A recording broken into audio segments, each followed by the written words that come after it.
Assalamualaikum warahmatullahi wabarakatuh. Alhamdulillahirabbil alamin. Wassalatu wassalamu ala sayyidil mursalin sayyidina wa habibina wa maulana Muhammadin wa ala alihi wa sahbihi ajmain, amma ba'du. Subhanaka la ilma lana illa ma 'allamtana innaka antal alimul hakim. Rabbi shrah li sadri wa yassir li amri wahlul 'uqdatam min lisani yafqahu qawli. Yang dirahmati Allah Subhanahu wa taala, selamat berjumpa kembali di channel Al-Mu'awana. Mudah-mudahan kita selalu masih diberikan kesehatan, keafiatan. Oleh karena itu, kita selalu mengawali dengan menganjatkan puja dan puji syukur kita kehadirat Allah Subhanahu wa taala atas segala limpahan nikmat serta karunia-Nya, sehingga alhamdulillah dalam kesempatan saat ini kita masih diberikan untuk menjalankan kewajiban kita sebagai umat muslim dalam rangka adalah thalabul ilmi. Dan mudah-mudahan ilmu yang kita miliki selalu diberikan manfaat dan keberkahan oleh Allah Subhanahu wa taala. Amin amin ya rabbal alamin. Salawat teriring salam tak lupa pula kita haturkan terhadap junjungan alam Nabi besar kita Muhammad sallallahu alaihi wasallam bersama keluarganya dan para sahabatnya.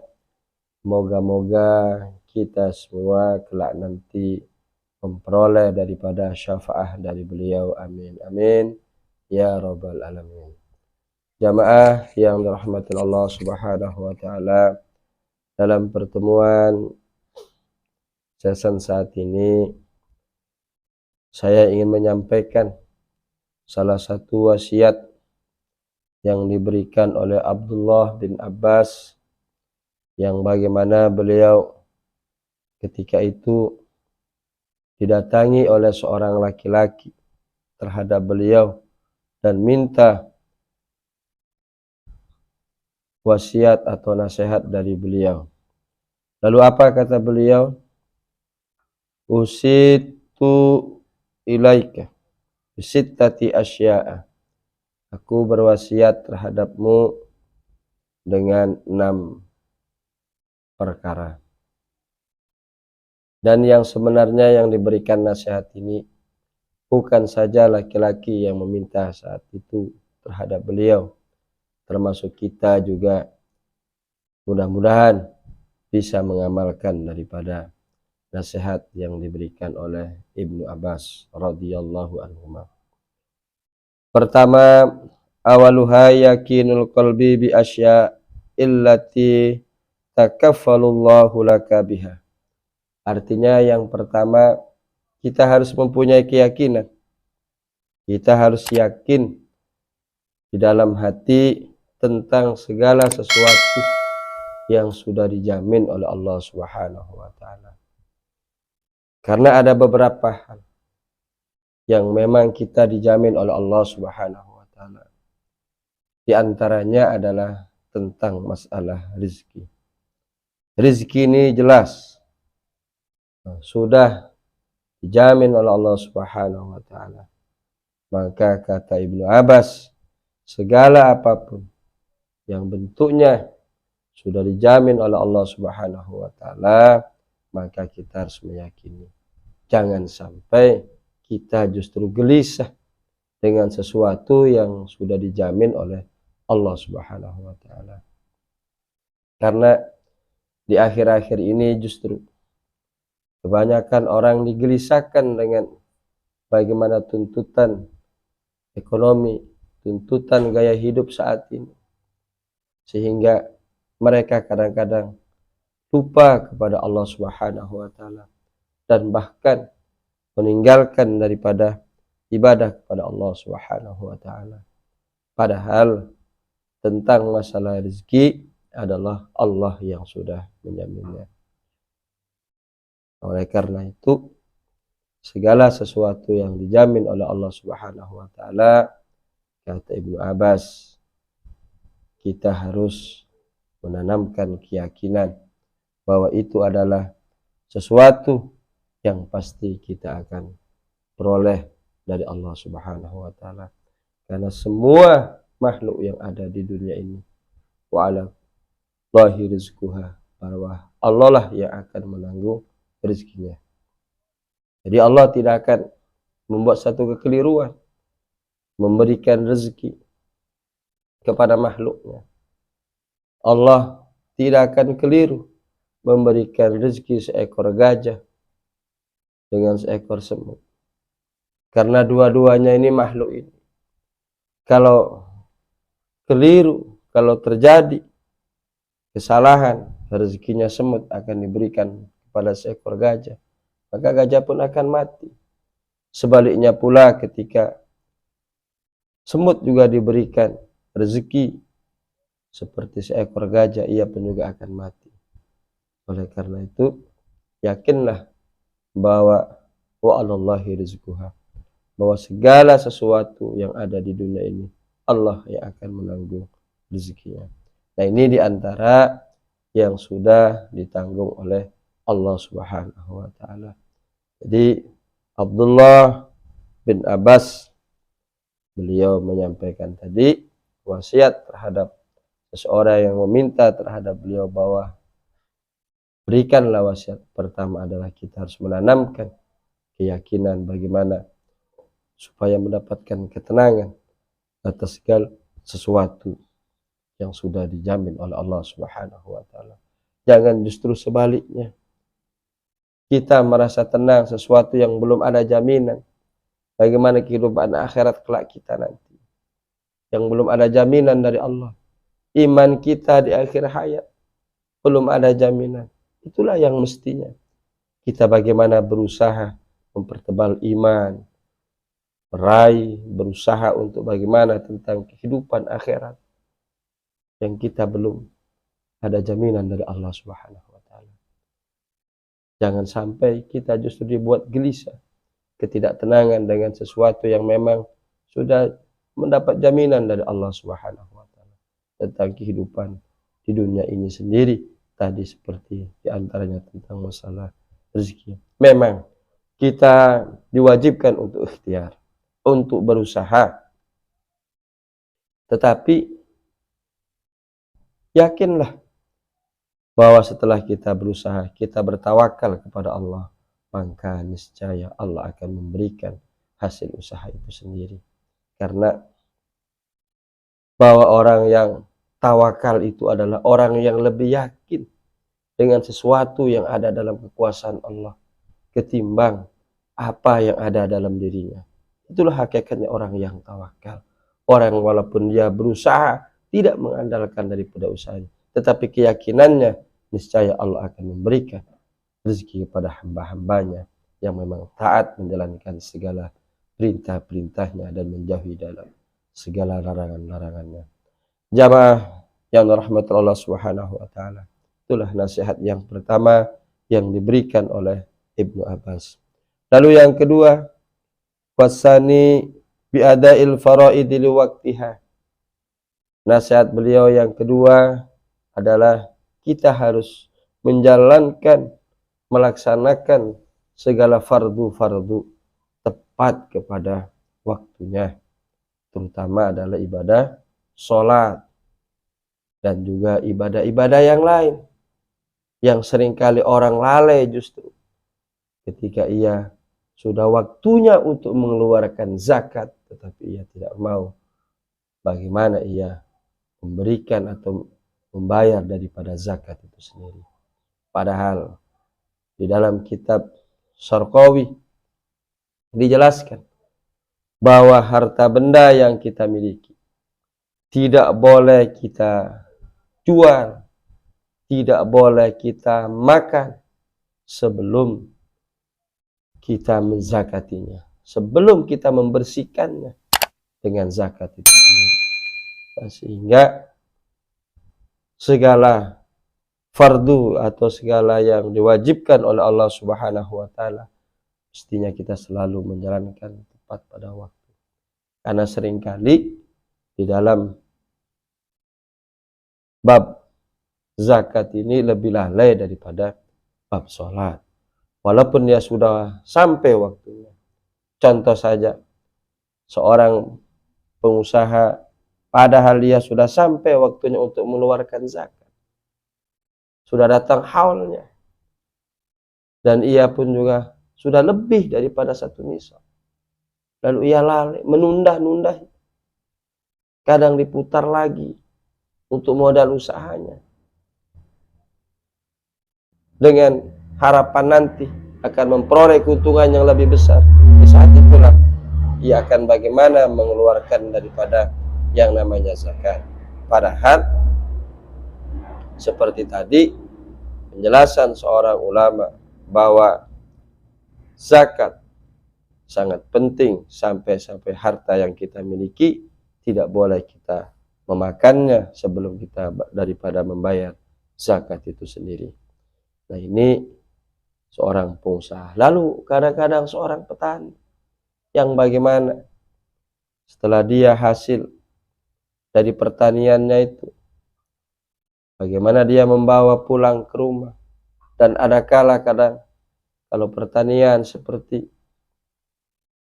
kebanyakan dia jual di tempat atau di ladangnya itu sendiri, langsung dijual, belum dikeluarkan zakat, langsung ia jual, dia terima. Padahal seperti tadi tidak boleh kita menjualnya sebelum daripada melaksanakan zakat itu sendiri. Sehingga apa yang kita berikan atau apa yang kita makan, apa yang kita jual itu memang sudah bersih, sudah bagaimana kita sucikan lewat daripada zakat. Jadi ini juga nasihat yang kedua yang diberikan oleh Abdullah bin Abbas bi'adail faraidi liwaktiha, bahwa kita melaksanakan segala fardu-fardu yang difardukan oleh Allah Subhanahu wa taala harus tepat pada waktunya. Lalu nasihat yang ketiga beliau sampaikan, wasalisu bilisani ratabin fi dzikrillah taala.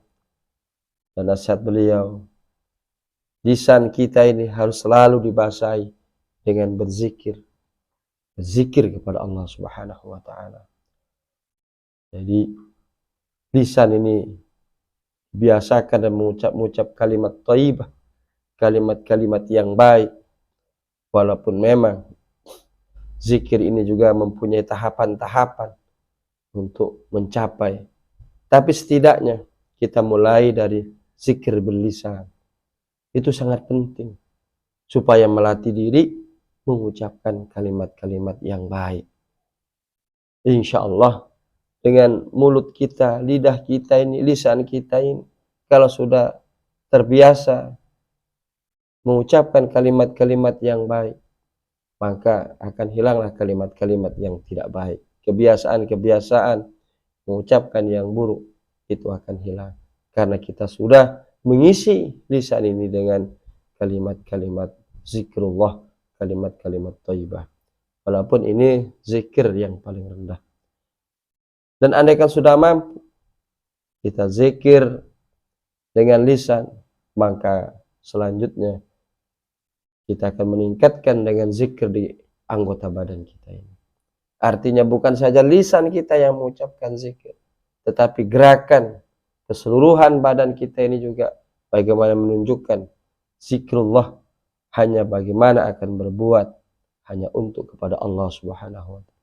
Akan kita bergerak hanya kepada perintah-perintah Allah dan menjauhi daripada larangan-larangan Allah. Sehingga apapun aktivitas kita, maka kita selalu bagaimana akan menjadikan bahwa gerakan kita atau perbuatan kita insya Allah akan mendatangkan ridha Allah Subhanahu wa taala.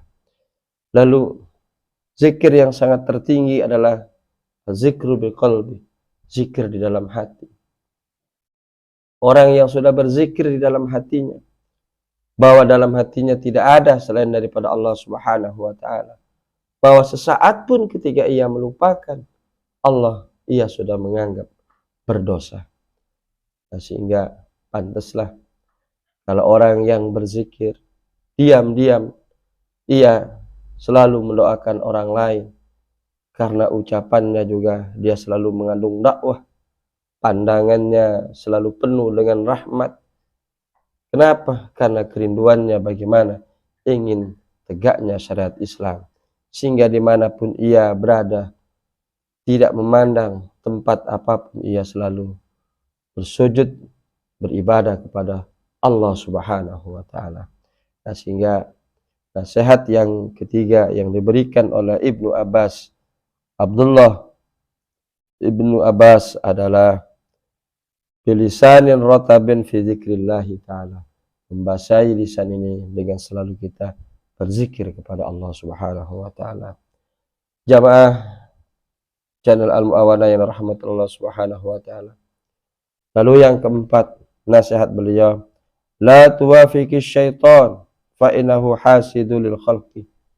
Yang keempat kata Abdullah bin Abbas, kita jangan sekali-kali berteman dengan setan, karena setan sudah jelas adalah, maka sesungguhnya ia akan selalu hasad, selalu iri kepada manusia, sebagaimana dulu pada manusia yang pertama, bapak moyang kita yaitu Nabi Adam alaihissalam. Ketika itu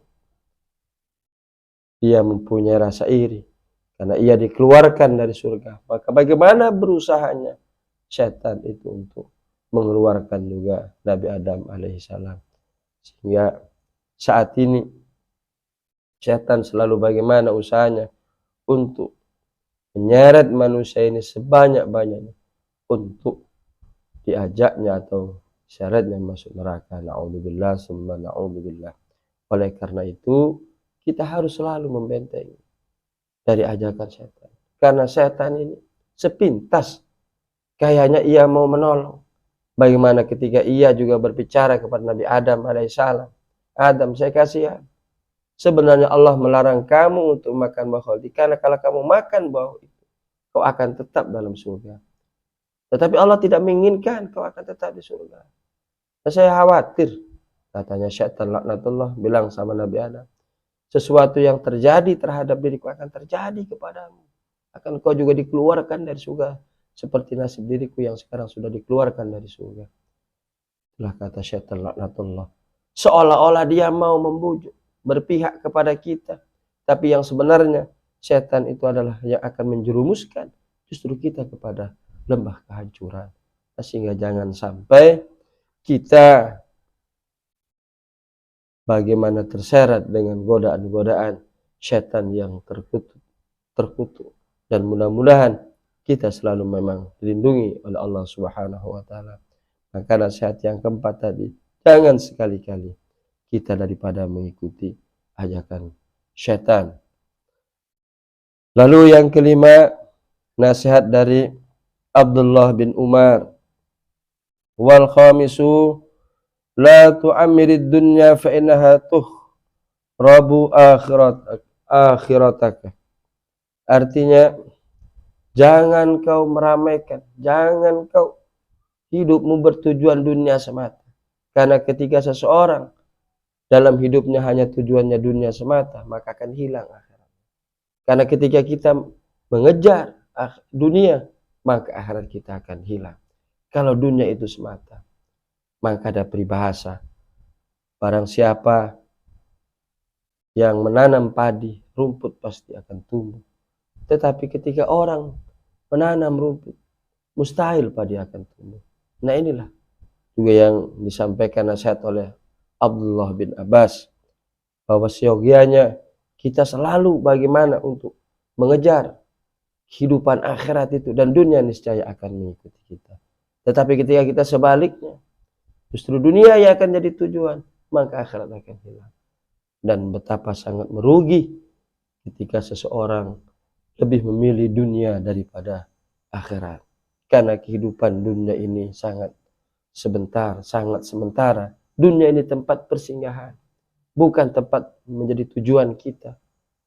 Yang menjadi muara tujuan kita dalam hidup ini adalah setelah hidup ini, setelah kematian, yaitu adalah kehidupan akhirat. yang bagaimana di sana akan abadan abidin, selama-lamanya, yang tidak akan berakhir.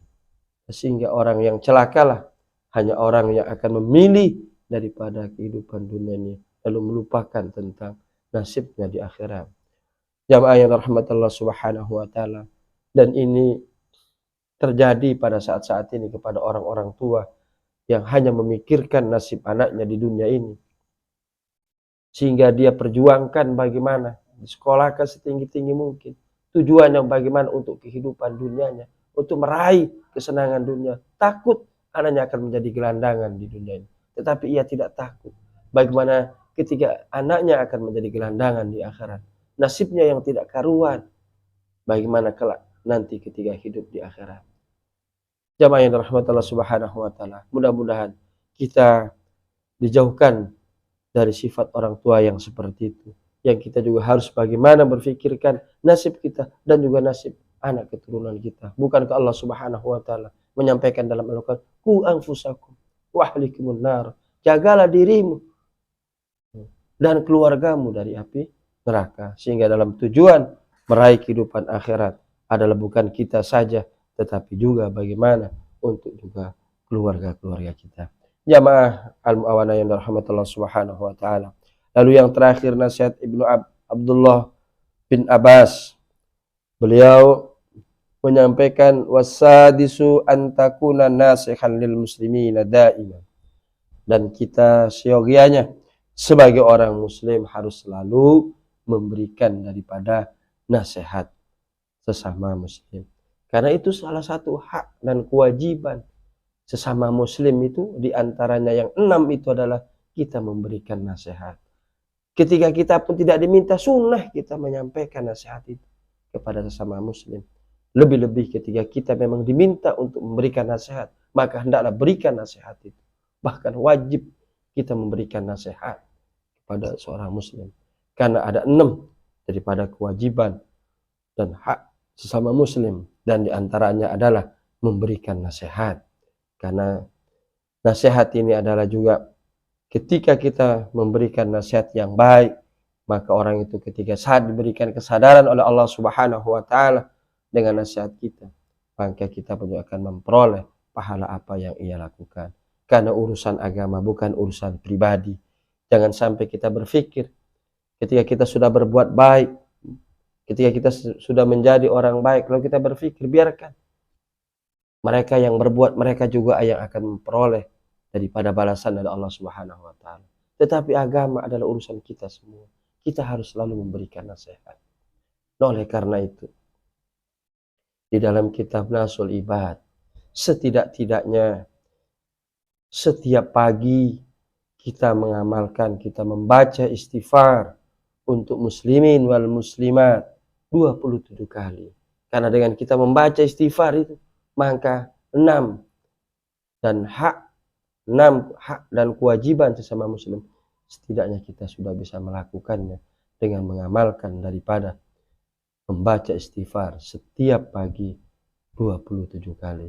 Karena mungkin saja kita bisa memberikan hak dan kewajiban daripada sama muslim 6-6-nya setiap hari. Setidaknya kita mengawali pagi dengan saling mendoakan muslimin wal muslimat 27 kali. Nah, inilah nasihat yang diberikan oleh Abdullah bin Abbas. Mudah-mudahan kita bisa daripada mengamalkan nasihat yang diberikan oleh beliau dalam kehidupan sehari-hari ini, dan kita bisa menerapkan bagaimana dalam sikap kita menunjukkan bahwa kita memang seorang yang muslim yang selalu memberikan daripada kepedulian kepada orang lain. Mungkin ini saja yang bisa saya sampaikan dalam pertemuan sesi saat ini. Mudah-mudahan kita selalu diberikan panjang umur sehingga kita bisa berjumpa kembali dalam rangka membahas tentang daripada ilmu pengetahuan, karena tidak ada sesuatu yang lebih baik daripada kita selalu memperbincangkan ilmu pengetahuan. Bahkan Rasulullah SAW,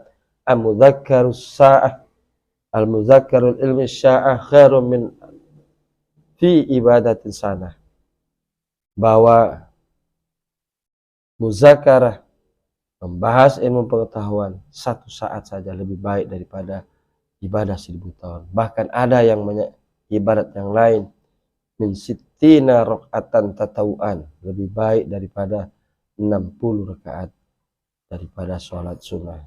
Sehingga mudah-mudahan kita selalu diberikan hidayah, inayah, taufiknya, sehingga kita mampu selalu bagaimana mengingat tentang ilmu pengetahuan, mulai sejak kita masih kecil sampai akhir hayat kita. Akhirul kalam, mohon maaf atas segala kekeliruan dan kekurangan. Wallahu a'lam bishawab. Wassalamualaikum warahmatullahi wabarakatuh.